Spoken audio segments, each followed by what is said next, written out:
Imperial commander and system governor of Pavonis, Kuldakar Shanoy, was not at first an impressive sight, with his soggy physique, weak chin, and receding hairline.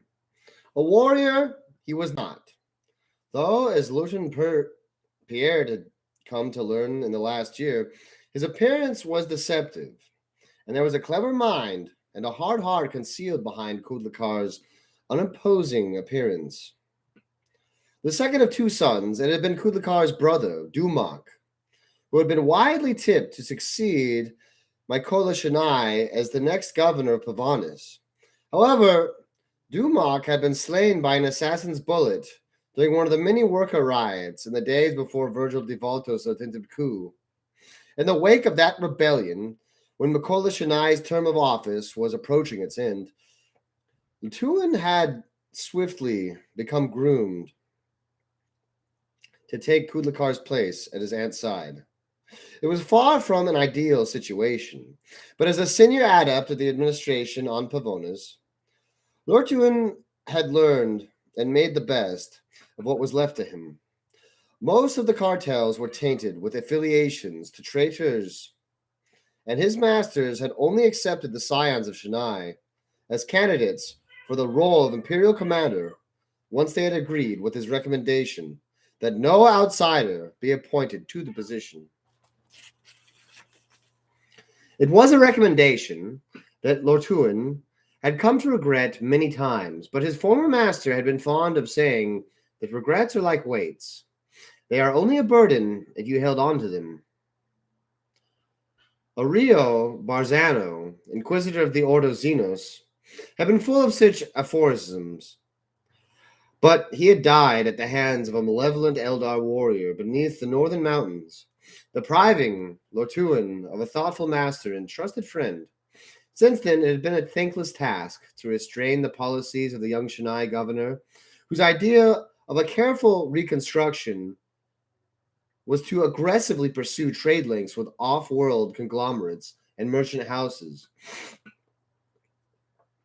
With little infrastructure left in place, the planet's economy was fragile at best.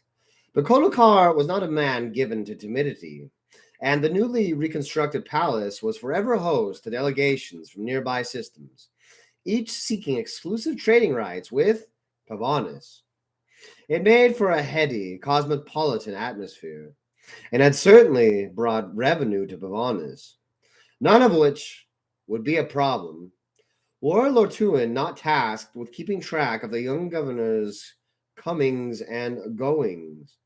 Appointed permanent administration observer to Pavonis after the rebellion, Lortuin was finding his assignment almost as exhausting as traveling the stars in service to an imperial inquisitor. Lortuin Pierd was not a young man anymore. His body aged well past the time when juvenile work would have done him any good. His mind was as sharp as ever, but his wrinkled flesh was liver spotted, and even a brisk walk in his ivory topped cane would tire him out. Had there been any justice, he would have been allowed to spend the rest of his days sequestered in some distant library with nothing but the study of dusty books and quiet contemplation to bide his time. He sighed, realizing that his dream of quiet retirement was ever a more distant prospect. The Senate Chamber of Righteous Commerce was the heart of Pavonis' traditional governorship, but with the dismantling of the cartel's power, it had fallen into disuse. In lieu of a formal debating chamber, Kodakar Shanai had constructed a long glass-paneled atrium in the heart of the imperial palace from which to conduct his gubernatorial studies.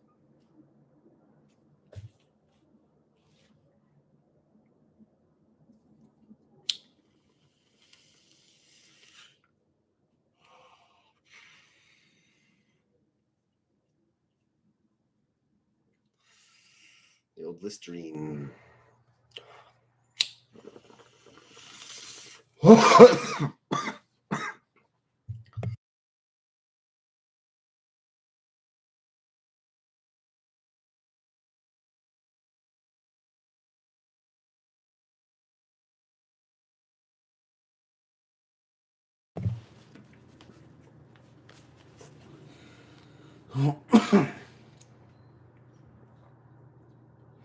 The Senate chamber of righteous commerce was the heart of the Pavonis' traditional governorship. Though open to the skies, thanks to rotating louvers and the curved roof, mass-borne voids,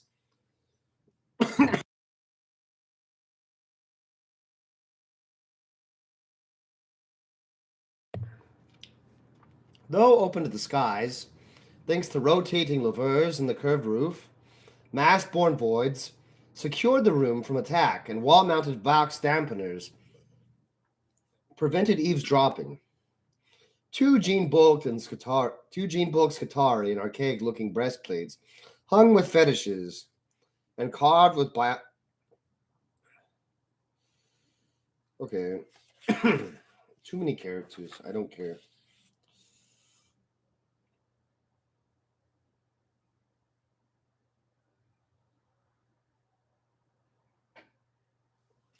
Oh, this looks interesting. This looks promising.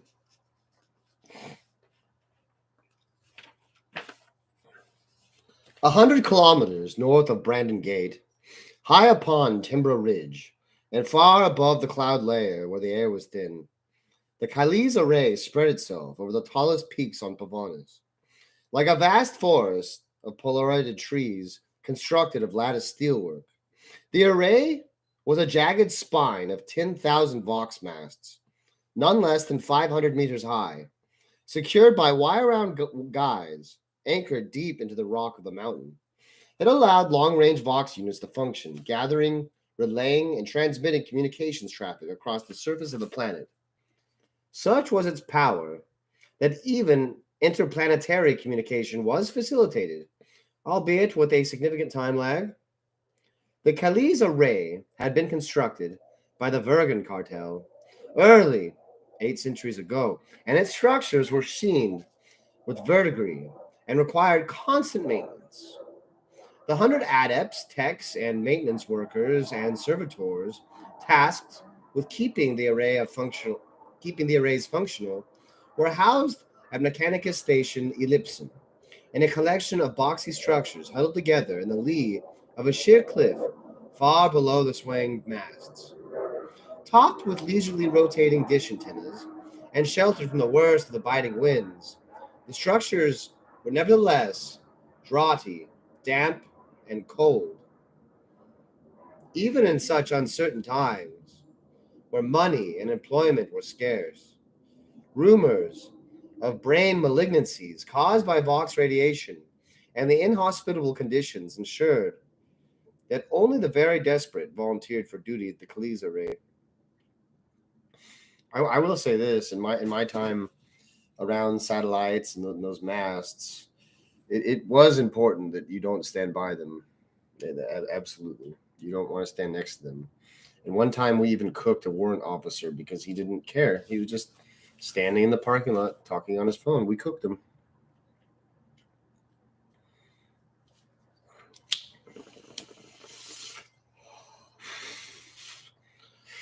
I think the I don't think the intention was quite as maleficent as it sounds because like he bit instead of me saying we cooked him, I guess it would be fair for me to say he walked into a microwave beam.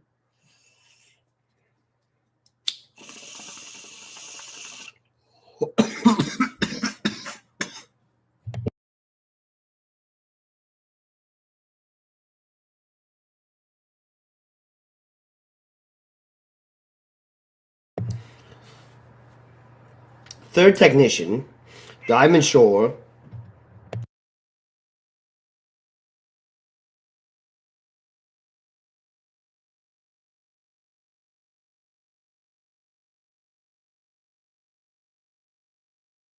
Third technician, Diamond Shore pulled his glossy slicker tightly around himself and cursed the names of everyone he knew back at Ellipsen who managed to dodge this duty. He reached 30 names when Garen tugged at his sleeve to let him know they'd finally arrived at the end of Deep Canyon 6 chain. The mountains were lined with steel posts, connected by jangling chains, which were notched with angular markings which allowed a tech to find his way without the aid of a map or the need to remove his helmet. Such chain paths allowed maintenance workers to navigate the myriad routes that twisted and curved through the array without getting hopelessly lost. Hissing rain, solid enough to almost be considered hail, battered him and crazed the visor of his helmet, and streaming patterns of dirty water as he looked into the stepped gully that wound down into the canyon. Rainwater poured down its length in a tumbling waterfall, and they were going to have to be careful not to slip and break a leg. Getting Medivac over here would be next to impossible.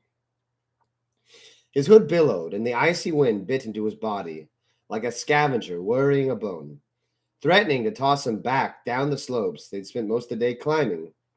His foul weather slicker was old and thin, and he was tired, cold, and wet through. He couldn't afford to replace the slicker, and the adepts of the machine god seemed disinclined to care over much for their techs by issuing heavy-duty ones. For the better part of 10 hours, he and Garen had slogged along the chain paths to the wind and rain from Mechanicus Station towards Deep Canyon 6, in the company of a silent pack servitor with an elongated spine, jean-bulk shoulders, and a simian posture that enabled it to carry large loads across rugged, mountainous terrain unsuitable for vehicles. The servitor carried all their food and water, as well as basic Medicaid kit, ropes, and an all-weather Vox and a pair of battered Glas carbines. "My bones are getting too old for this," he muttered, stepping into the torrent of icy water pouring down the gully. The breath hissed from his mouth at the jolt of freezing cold. "Did you say something?" asked Garen, and Dimon knew he'd forgotten to switch off the Intervox helm. "Nothing," he said. "It doesn't matter. Come on, let's see what the hell's wrong with these damned masts. See if it's something that needs an adept to repair. Sooner we're back, the better. I don't want to die of exposure out here." "How come we had to do it this way?"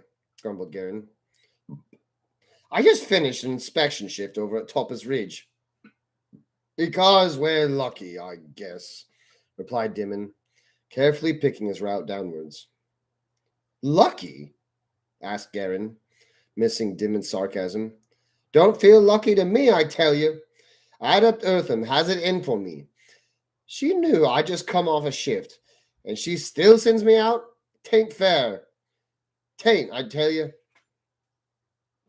"Well, you can always quit," said Dimon, weary of the younger man's carping. Things were miserable enough without him making it worse. "Plenty of others be willing to step into your boots. You ought to be thankful. You was part of the Shanoi before the fighting. Only reason you were able to keep working for the Mechanicus." "Yeah, well, I might just do that," said Garen. Damon was about to tell Garen not to be so foolish, but he looked to the driving rain and saw a faint glow coming from the bottom of the gully. "Damn it, Tool," he hissed. "Looks like Ithun's already sent a crew out to find the masts. Bloody woman doesn't know one end of a work order from the next." Dimon let Garen squeeze past him and waved the pack servitor over, the lumbering beast oblivious to the heavy rain and freezing temperatures. He rummaged in one of the panniers for the battered Vox and extended its aerial, though it was doubtful the reception would be much use up the narrow gully. A hissing burp of static issued from the speakers, and Dimon turned the volume way up to try and pick up anything resembling a Mechanicus signal.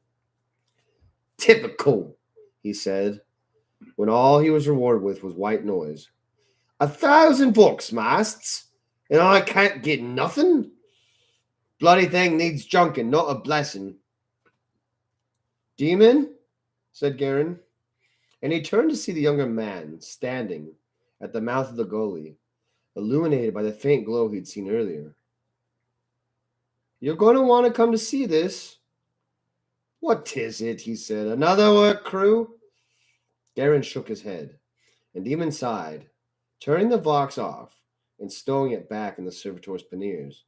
Before descending the last steps, the end of the gully, and the entrance of Deep Canyon 6. The, pla- the plain rock floor stretched out for hundreds of meters in all directions, rising to steep cliffs on either side of the dark valley filled with humming generators and silver steel Vox masts. 100 or so filled the canyon, but it wasn't the mast that caught Dimon's attention. It was the group of alien soldiers. I don't think that's another work crew. Something something interesting, I guess, is in this one. There's like a lot of perspectives going on. There's a lot of perspectives going on, and what I didn't realize about Dead Sky Black Sun is there's really only one perspective, and that is Uriel's. I think you see. Oh, you also see Han Sao's. You also see Han Sao's perspective. Um, there's an Iron Warriors book called Storm of Iron, and there's only a couple perspectives in that one. There's like a couple.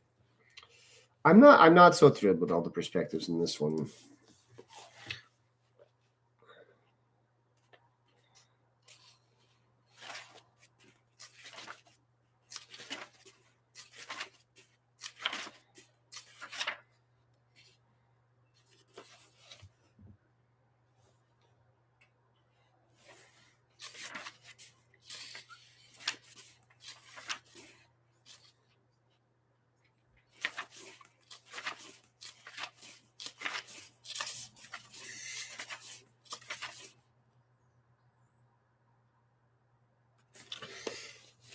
But nonetheless, it is crucial. Koldakar Shinoy liked to think of himself as a direct man, a man who could take action when it was needed and who could be trusted not to vacillate needlessly. It was a character trait he expected in others, and his temper frayed when those around him did not meet such expectations. His temper was fraying now. It had been 2 days since he had arrived at Galtrigel, the sprawling ancestral home of the Shinoy family, and his aunt's promised business venture had yet to materialize. The Shinoy estates nestled in a basin of undulant hills at the western end of the Timber Ridge on the shores of Lake Missouri, compr- comprising over 5,000 hectares of ornamental gardens, forests, and hidden follies.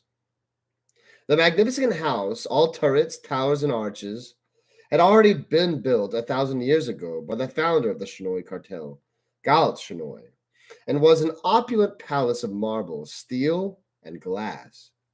It had been a wonder of its day, a monument to wealth and status, but it now felt like a prison.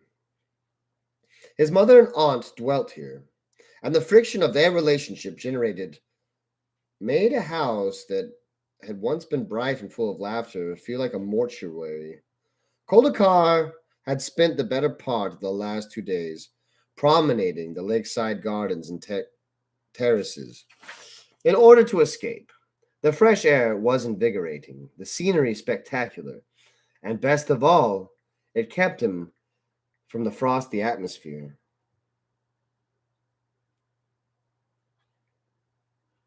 What do you want?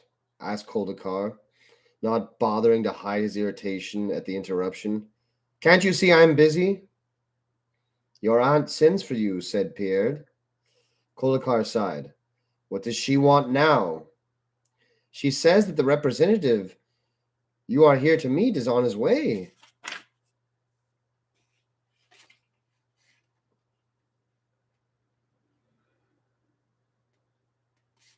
Uriel jogged through the smoke and dust of the Vox mass destruction, his bolter held loosely across his chest.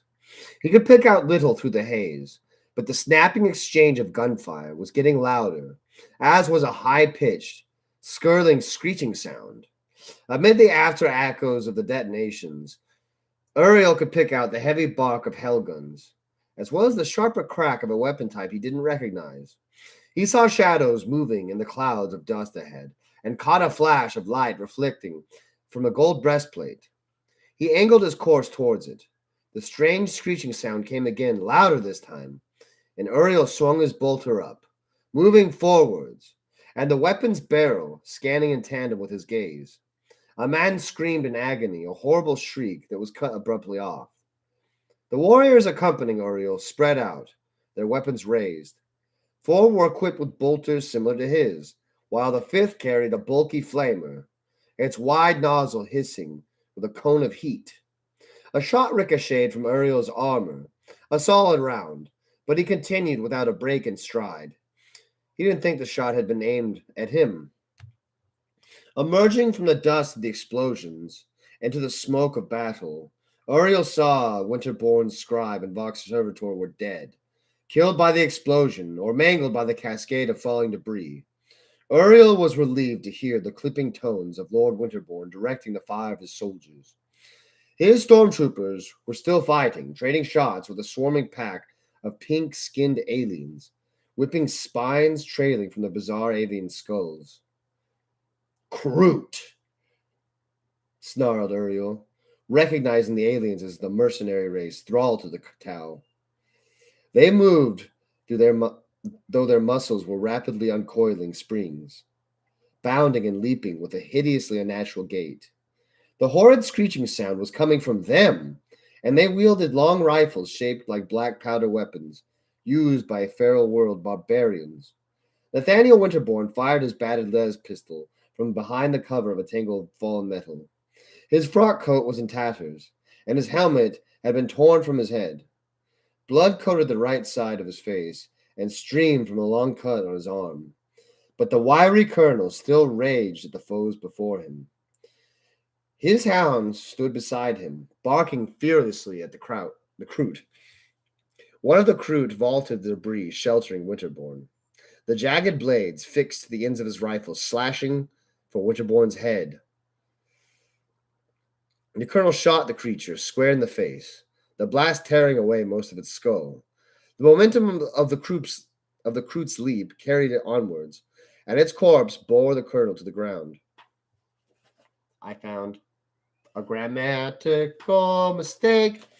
Grammatical mistake. Black library, it's ITS means to own something. IT apostrophe S. Well, that means you messed up. The Vorhound savaged the body, and Uriel moved on as he saw Winterborn pick himself up, his jacket stained with the alien's blood. The distinctive hard bangs of bolter fire joined the cacophony of battle, and a handful of Kroot were instantly cut down, blown in half, or simply exploding under the impact of the shells. Dozen more survived the fusillade, their squawking war cries rising in urgency and ferocity. A stormtrooper dropped as a solid shot took him low in the gut, and another fell as a Kroot fighter slammed a serrated blade into his chest. Uriel drew a bead on the killer, a heavily muscled beast with a flaring crest of red quill spines. But it bounded clear of its victim with a throaty screech, and Uriel lost sight of it in the billowing dust. The immensity of gunfire was building, and Uriel felt a trio of impacts on his armor, but none were serious enough to trouble him. Kroot were swarming over the stormtroopers, and yet another was brought down, hacked by four Kroot with bloody beaks and stabbing knives. A shadow moved beside Uriel, and he swung around as a hissing Kroot warrior hurled himself at him. Uriel caught it in midair, his iron grip closing around its throat, and its blade scored down his breastplate. One swift twist, and its neck snapped. It died without another sound. A second beast came at him from his right. Uriel dropped the dead Kroot, spinning and drawing his sword in the same motion. The blade sang out in a golden arc and neatly beheaded his attacker. Uriel quickly scanned the combat, his enhanced battle sense reading the ebb and flow of the fight in a moment. Liquid fire bloomed from the flamer, and a host of alien warriors shrieked in pain as they were immolated. Bolter fire beat a merciless, relentless tattoo, and only occasionally did the sharper crack of the alien weapons pierce its symphony of destruction. "Forward!" shouted Uriel. "Take the fight to them! Captain Colosso, we need your warriors! To me! Now!" His space marines were shooting and killing with methodical precision, moving and firing with practiced ease developed by the galaxy's finest warriors. The surviving stormtroopers were fighting hard, but the Kroot were too many for them to contain. The commander of the Leviathans was fighting a pair of Kroot warriors blade to blade, and though the wiry colonel was holding his own, Uriel saw he wouldn't last much longer. Uriel ran through the fighting to join Winterborn, cutting down the first of the colonel's opponents with his sword, and putting a bolt round to the other's chest. Winterborn swept his sword around, and gave Uriel an elaborate bow, his face breaking open with an expression of relief. "My thanks, Uriel," gasped Winterborn. "I am obliged to you. I don't think I could have held them much longer." "We're not out of this yet," said Uriel, as a handful of Kroot came at them. Uriel scooped up the corpse of one of the aliens and hurled it at the charging beasts. One was tripped by the body, and the others sprang over easily. Uriel surged to meet them. A blade snapped against his armor, and he smashed his shoulder guard into the Kroot's chest, pulverizing its rib cage and hurling it back. He felt a rifle blade hook around his leg and stepped into the attack, stamping down on the weapon.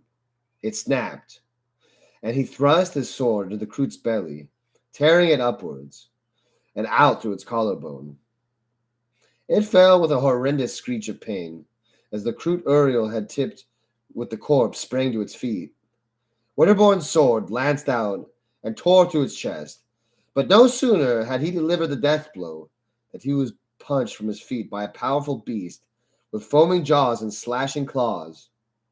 At first, Uriel thought one of the colonel's hounds had turned on his master, but he saw the creature was lithe and wrought from the same stock as the Kroot. Its jaws snapped shut on Winterborn's arm, and the man's scream of pain was hideous. Uriel had no time to aid the colonel as the remaining two Kroot attacked. One fired his rifle at point-blank range, the round impacting on Uriel's breastplate and leaving a perfectly round dent in the center of the eagle. Uriel's sword swept up and hacked the alien's weapon in two, as the second monster, the heavily muscled creature with the red crest of quills, slammed the butt of its weapon against Uriel's helmet.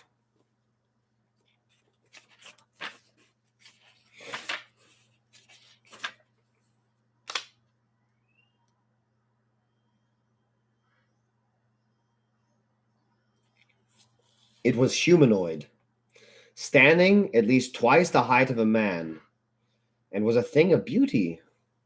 Fashioned from plates of what looked like olive green ceramics, it was constructed with a fine sense of craftsmanship, as well as aesthetics. Its rectangular head mount turned towards him, and though it resembled nothing so much as a remote picture, Koldakar knew there was intelligence lurking behind the blinking red light of its lens. Was this a machine after all? Or was it crewed by a living creature? It was certainly large enough for someone to pilot. At first glance, the machine looked like an automated loader servitor. But the lethal-looking weapons mounted on each arm told Koldakar this creation was not designed for labor, but for battle. His appreciation of the machine's construction evaporated as his mother's grip on his arm tightened. Koldakar felt some of her fear transferred to him, as he saw what the Leviathans had their Helguns aimed squarely at the machine's chest, and the implanted rotary cannons of the Skitarii were spooling up. Koldakar realized that the situation could turn very ugly very quickly, and struggled to project an air of calm authority. Two identical machines followed the first, each moving with a smooth grace and autonomy not normally found in mechanized creations, finally convincing Koldakar that the fighting machines were crewed by living pilots. His mouth was dry with tension, but he turned to his bodyguards and said, Hold your fire, but be ready. The three machines stepped to the right of the aircraft, and another three emerged from its interior, taking up position to the left. Kolakar knew nothing of their capabilities, but felt sure in a firefight that his men would come off worst. "Makoila," he hissed, "what have you done?"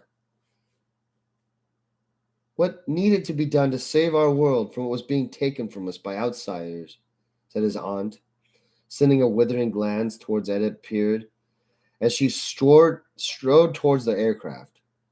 Its rear engine nacelles rotated in a lateral position, in line with the running lines of the hull, and his aunt halted at the bottom of the ramp as a slender figure appeared at the top. The figure was clad in long robes of white and gold, with a shimmering crimson weave, and its head was framed by a high collar of enameled silver and crimson. It carried a short, caramel-covered baton, caramel-colored baton, with a glinting gem in each hand, holding them crossed over its chest. Its face was gray, the color of a winter sky at dusk, and its flat, alien features were devoid of expression. His aunt bowed to the creature and then turned towards him.